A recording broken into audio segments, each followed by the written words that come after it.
O femeie necunoscută, elegantă și cu pantofi de piele fină, îl abordează în fața gării. Nu-ți amintești? Dar ai fost acolo când a căzut el, când a murit.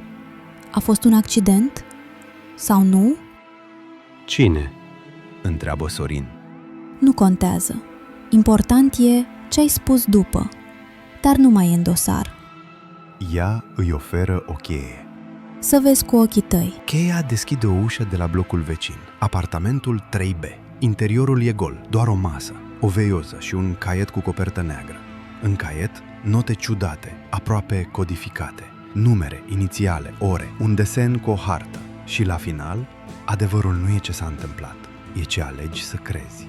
Pe ultima pagină scris de mână, la ora 3 din nou. Sorin visează o cameră rotundă cu uși pe toate laturile. Fiecare ușă are un nume, numele lui, numele tatălui, numele băiatului pe care nu l-a avut niciodată.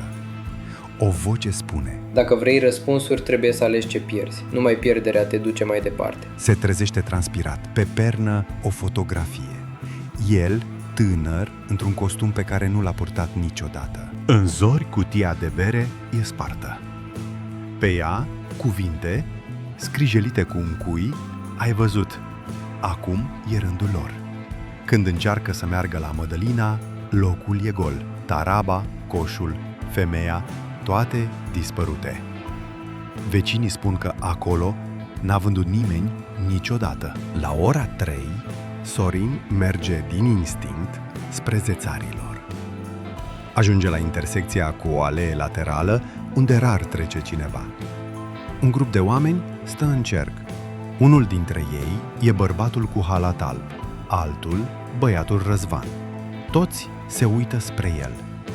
Unul vorbește. Verdictul s-a dat, dar încă mai putem să te întrebăm. Dacă ai putea să uiți tot și să începi din nou, ai face-o? Sorin răspunde cu un singur cuvânt: Nu. Toți dispar. A doua zi, O bancă nouă apare pe trotuar, acolo unde obișnuia să stea. Pe ea o plăcuță. Pentru cel care a văzut prea mult și a ales să nu uite. În garsoniera lui, Sorin scrie.